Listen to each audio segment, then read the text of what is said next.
What am I going to read this time?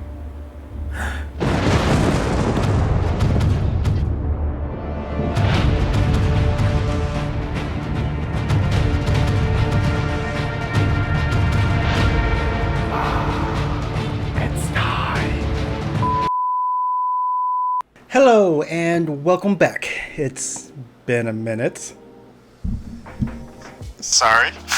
Getting back into reviews, I wanted to pick up something that I've been meaning to review for quite a while, and I decided to pick an author that is not surrounded by any controversy whatsoever, and whose fan base is definitely not divided over various issues. And decided to give myself a bit of a challenge with this video, which is to try to answer a simple question.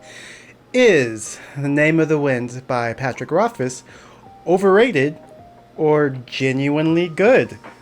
What could go wrong? Go on, I fucking dare you! Push it through my letterbox again! And it'll be last year, you fucking thing, I'm waiting! So to answer that question, I'm going to do a little bit different from how I've done reviews in the past and break this video up into 4 separate parts. That is number 1, the world building, 2, the characters, 3, the plot, and 4, the intangibles. Magic and stuff. Now, I will be limiting this review to what is shown in this book. Like I said, I'm actually a huge fan of Patrick Rothfuss, and having Doors of Stone and some of the choices that he has made have been a bit disappointing to me personally. Not going to make this a video about that. I'd like not to see my comments erupt into just vicious fighting and mockery. But because of that, I'm going to try to detail what I think about this book specifically and not in the context of Patrick Rothfuss' greater work out there, as some of the points that I will touch on do get expanded on in book 2, while other things don't. Full disclaimer, I absolutely adored this book when I first read it as a teenager. So, let's see how it holds up. It just really captured my imagination when I first read it. The world building, the prose, the characters.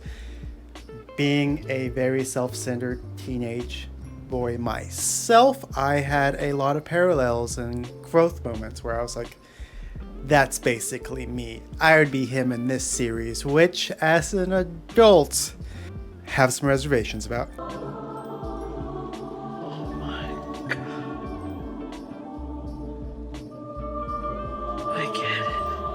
But the question is, despite all of the drama or controversy of things that have been surrounding this series in the last few years, I wanted to ask, does it still hold up? Now, I will be limiting what is shown in the world building to what we see in this book, because a lot of it does get expanded at large in book 2 and in some of the side books that have been released. But what we do see a lot of is the troop life, Kvothe as a poor street urchin, the university, religion, and folklore, and you do get to see a bit of the world at large, just simply not as much as gets explored in book 2. Now, overall, I think that this is excellently done.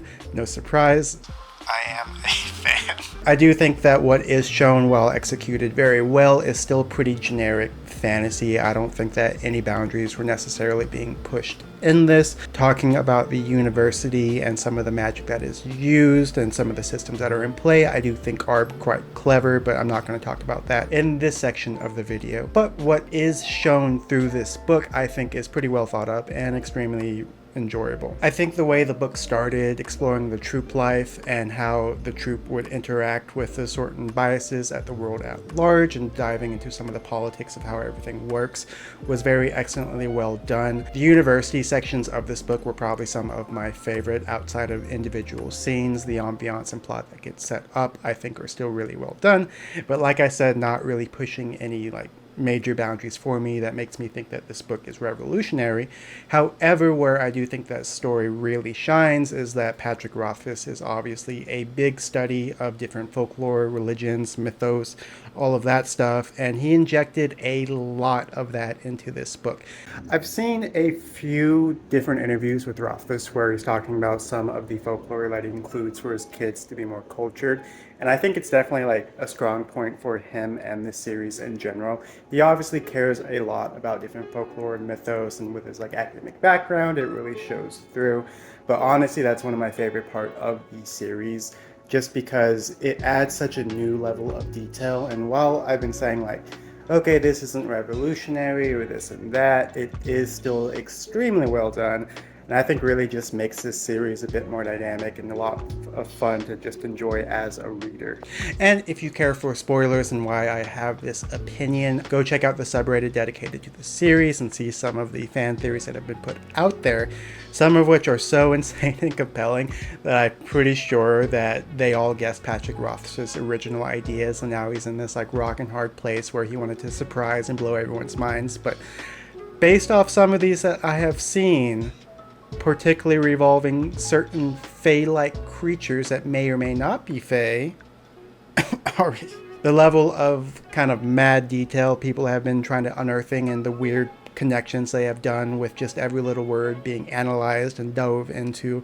It's just a lot of fun going there. And if you do want to see more of this and other people who have actually dived into this topic, I highly recommend the YouTube channel Captured in Words. Editing some of the best in there, and he has done a big focus on the Kingkiller Chronicles, so definitely check out his stuff.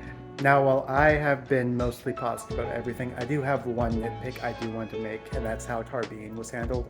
There's so much care and detail that puts into most of the rest of this world, how like the religion intermingles with the folklore, with the politics, with villages, and Tarbean just felt like it was missing a lot of it. Like it served its purpose as like Kvothe having a transitionary period to getting to the university, but the idea that there is a seedy underground with like thieves and drug dealers and there's not some kind of local gang or underworld just seemed a bit missing for me, and I am admittedly a huge sort of thief heist fantasy type mixture of things, so you know, maybe not what Patrick Rothfuss was going for, but I would have really liked to see that delved into a bit more with more underworld ramifications, just with some of the things that happen later on in the series with like money brokers, lenders, and all of that.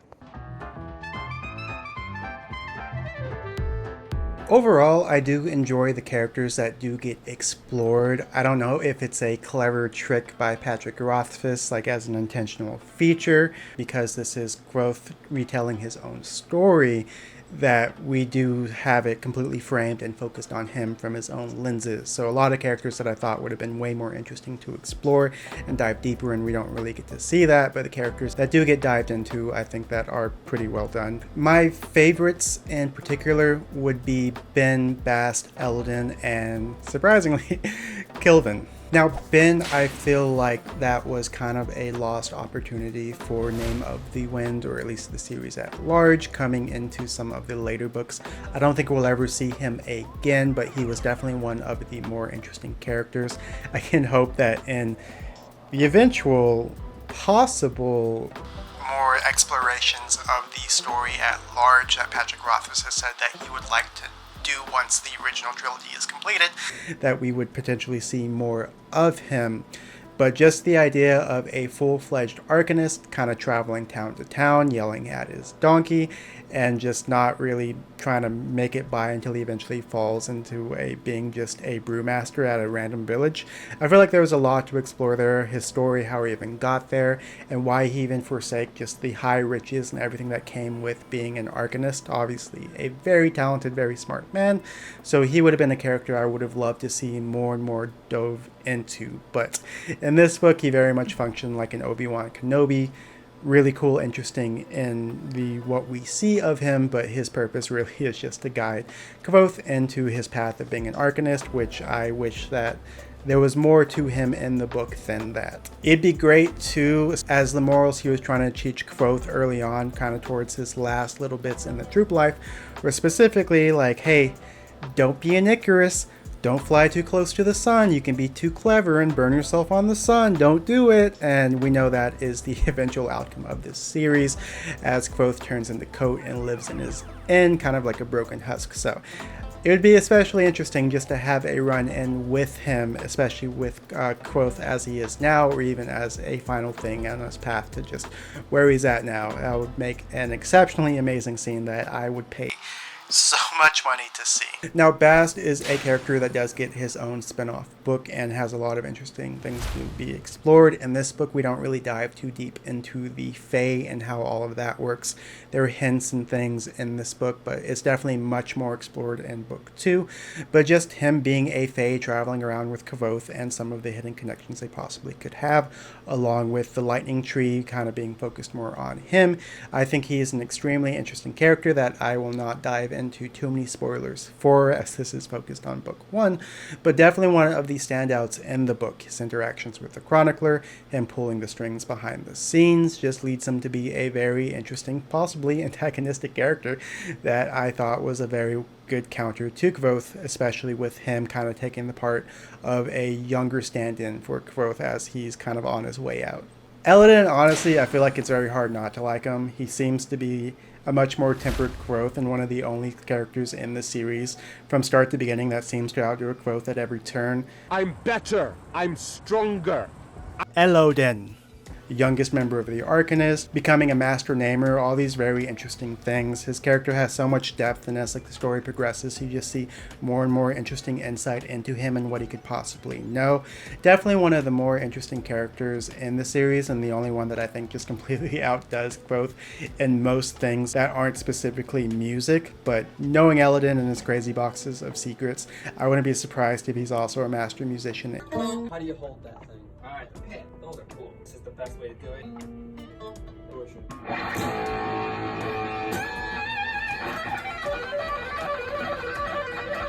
But just as like a foil to Kvothe and showing him that no, he is not at the top of the intellectual ladder and that there are people who have done it better and faster than him, I think is very interesting. And he is a character I also would desperately like to see have his own focus of a series, his rise to becoming a master namer, or just a whole trilogy or any book centered around him. Honestly, I can't tell. I just want to read more of this series in general. I can hope on my old age. Nope, don't go there. Don't go there. I'm tired of waiting, David. And Kilvin, honestly, I'm just a fan. We see a little bit of him and mostly its interaction with Kvothe, but especially with the audiobook narration of it, he just seems like a really interesting character. His focus on doing good inventions, not causing harm, having like a moral compass to the things that he's actually building, and then just a general skill and prowess that he has. Not to mention, I'm just a sucker for his general kind of like bravado and attitude of just how he kind of like stomps into a room, says exactly what he's thinking, and is generally extremely intelligent on top of being like that brash and everything. Just big fan. I believe in you. I always have. That's why I'm here. Destiny dressed you this morning, my friend. And as for Kvothe, there is so much I could say because the book is primarily centered on him. There is some debate online whether or not he would be considered a Mary Sue, in which case, as I mentioned before, Captured in Words actually did an excellent video on there. That is right here. Check it out. My own opinions on this, I would direct you to read Patrick Rothfuss's Goodreads profile that he obviously wrote himself. I think while maybe not being a Mary Sue, Patrick Rothfuss definitely wrote a lot of himself into the character in a way that would be Mary Sue-esque. But there are a lot of character flaws in Kvothe that cause his downfall, so I wouldn't say necessarily he is a Mary Sue, but I think it gets kind of close. But check out Captured in Words video to see more detail about that. All that being said, I rather enjoy Kvothe as a character. I think because I read it as a teenager, I drew a lot of similarities just to like the cockiness, feeling just absolutely smarter than everybody, even if that was in many times absolutely not the case. But having him so sure of himself and running with full confidence, how he can kind of take control of any situation with just wit and aplomb, only to have him just be completely tongue-tied around girls and continuously make maybe technically a smart decision, but absolutely not the wise decision. I just thought it was a lot of fun. And I have met people who were just completely turned off by the series and other books like this because of that, and they really dislike that type of character trope. But for me, and I know many others that have picked this up, especially when they were younger, they just really enjoy that character growth. And this is a trope that I enjoy a lot, but having someone come in just so full of themselves and arrogant, and just watching them become more tempered and wise and grow out of that brashness is something that I thoroughly enjoy. And for the other side characters, I do think that this is a weakness that we see too. It gets expanded a bit more in book 2, but there are so many interesting side characters that I wish had more exploration done on them. But with this point of view being a retelling of Kvothe's own story and kind of like a memoir of his greatness and him trying to tell his story in the most regal, majestic, trooper way possible, I do feel like we miss out on a lot of things, which kind of clever writing trip or just oversight.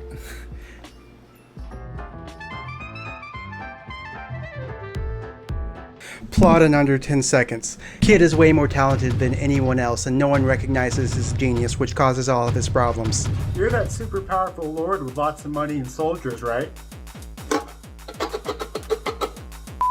So putting aside any future knowledge of when or if the framing device in this book will ever actually come to fruition, I do still think that the original frame that this book set up is cool. The fact that it is him retelling his story in 3 days, extremely arrogant, extremely in character with Kvothe's character in general. Hey, Kvothe, you awake? I couldn't wait. I don't know why the last night felt like 10 years. Let's just go ahead and start like right now. I do like how close this book kind of mimics that stories within stories of like 1001 Arabian Nights, and I've always been a sucker for that type of plot device anyway, and that is something that this story does to excellent effect in building out the world and getting into the mythology and folklore of everything. In the first book, I would say this was a really fun adventure and overall just a blast. Going back and rereading this, it was very obvious why that I really enjoyed this when I read it the first time growing up. There have been some books that I've gone back into time and just been like, I've recommended this to people. Oh no. But having a gifted child go through unspeakable trauma, have to survive on the streets in a very cold, hardcore environment, go to a magical school to learn arcane secrets before culminating in a grand adventure to slay a dragon, only to come back to uncover even more ancient magical secrets from said university. It's been done before, but it's done very well in this book. Like I said, I don't think that this book is groundbreaking per se, but it is executed extremely well, especially in book 1. The plot setup combined with just the amount of detail and care that went into the world leads this to being like very interesting and intriguing, and just overall you can take a lot out of this book. Main complaints, like I mentioned in the world building, I do wish that Tarbean was explored a lot more and that could tie later on into the story, especially with him having all these skills of being a thief and this and that. Just something that I think could have just taken that and raised it like another level, but I'm also a sucker for the Gentleman Bastards and heist movies and just that type of book in general, so it's more just wishful thinking of like, you could have had more! But the concluding events was just a blast to get through, sets up us really well for the next book. Some of the Fae secrets and intrigue that come along with that are also very just like tantalizing. So just on its own, I think that the plot of this book was extremely well done. I don't have a lot negative to say about that other than my Tarbean kind of nitpick gripe. What could have grows this to greatness? This is one of like the best-selling books of all time, so Patrick Rothfuss did an amazing job with this.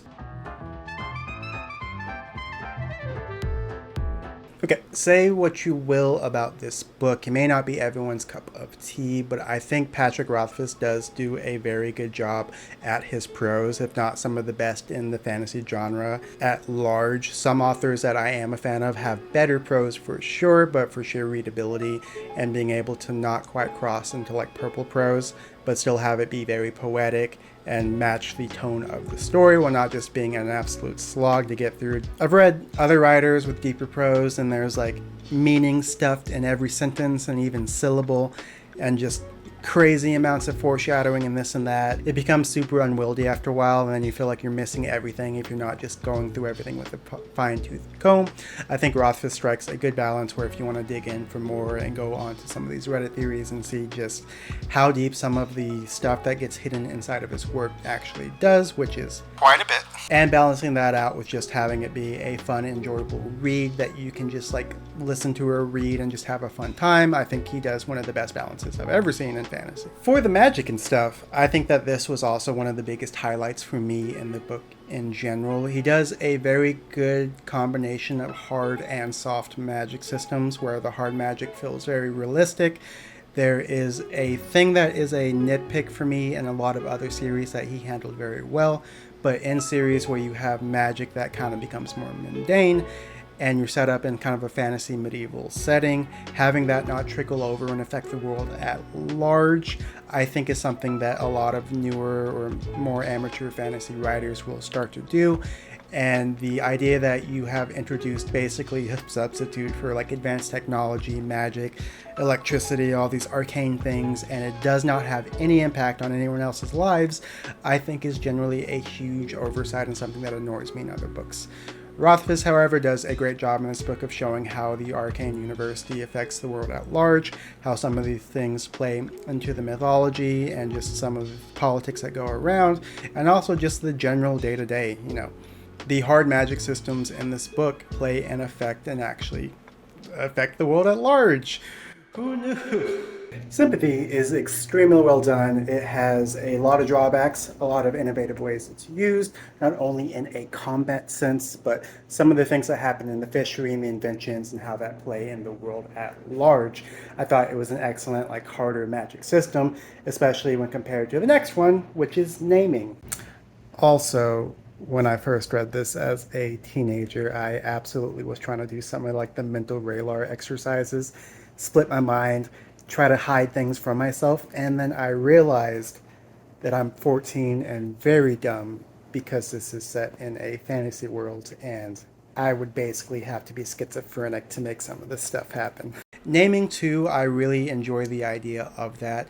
The idea that everyone has an unconscious, much more powerful sleeping mind, and having that kind of inject soft magic into it, especially in a series where there's like fae and all these like deep secrets of meaning and everything. I think it plays extremely well, especially because it's counterbalanced with sympathy, and just how little you see of it retains the magic. It never really becomes like a deus ex machina in my mind. There are times in some of the later books where it kind of swoops in, but with that mixed in with everything else, it feels very fitting, and it's just kind of a cool, interesting thing that I thought the idea of it and how it was implemented was just really well done. And as for the ambiance, this world has a lot of really cool, rich little details that I think really make this world come to life. I mentioned this in the world building section, but just having the currency, the music, the sympathy, how the folklore, the myth, the religion, everything really comes together in this book to paint a really vivid, cool picture of the world. And just reading it, it has its own distinct flair. While this is not necessarily a super original or groundbreaking book in my mind, it definitely is clear and distinct. So when I read The Name of the Wind, it's like, yes, there are generic fantasy settings that have similar things set up with similar plot points and even similar characters, but this is uniquely Patrick Rothfuss' own, and I think that it's just really well executed. So, to answer the question, is The Name of the Wind actually overrated or kind of good? No. It is not overrated, but also kind of. To answer the question in a non-cheeky way. So this to me was a fun, extremely well-written story. A lot of the series issues that I have with this series come along with book 2, along with some of the personal author drama of things that I am not covering in this video. But I do think that my rereading of this was so heavily flavored by the magic time of which I read this as a teenager. I didn't have as much exposure into fantasy and reading as I did now. While I did read a lot when I was younger, I hadn't been exposed to some of the newer things novels that have come out, along with some of the deeper series that have been there that have been acclaimed as some of the best written fantasies of all time. But it is a very good book, with my obvious bias that I heavily enjoyed it when I was younger, and that definitely came in to transport me back into that time when I first read it. Still wouldn't call it revolutionary, which is completely fine. But I do think that a lot of people found this book in a similar circumstance as me. Maybe they read it when they were like much younger. Maybe this was their first foray into the actual like fantasy genre, which is completely fair. You get into certain books when you do, and the less exposure you have to like a genre or certain things, the more heavily flavored you are going to be by your first foray into that. I think a lot of people found this book like I did and just was blown away by it, and it reminds them of a much simpler time Before taxes and the looming thoughts of mortality closing in on us every day. I thoroughly enjoyed it. I don't think I would have the same reaction if my first time ever picking it up was now, especially after how much hype and drama and just general outside circumstance has surrounded this series in general. So who's to say what my opinion would be on this now if I went into it completely fresh? But I don't think it would be the same fervent reaction that I have. Still, I would say if you were on the fence about reading this and decided to sit through a potentially 20-30 minute video about whether or not this book is overrated, you've invested enough time, and I recommend that you should check it out. And surely it can't be that long before we see a resolution to this series. Right? Also, I really enjoyed Ari as a character, and especially diving into some of the more out there Reddit theories concerning her, which after going through multiple deep conspiracy-like rabbit holes, I am convinced that Reddit accurately predicted the plot of this book, and Rothfuss is freaking out because of that, but that is a different video.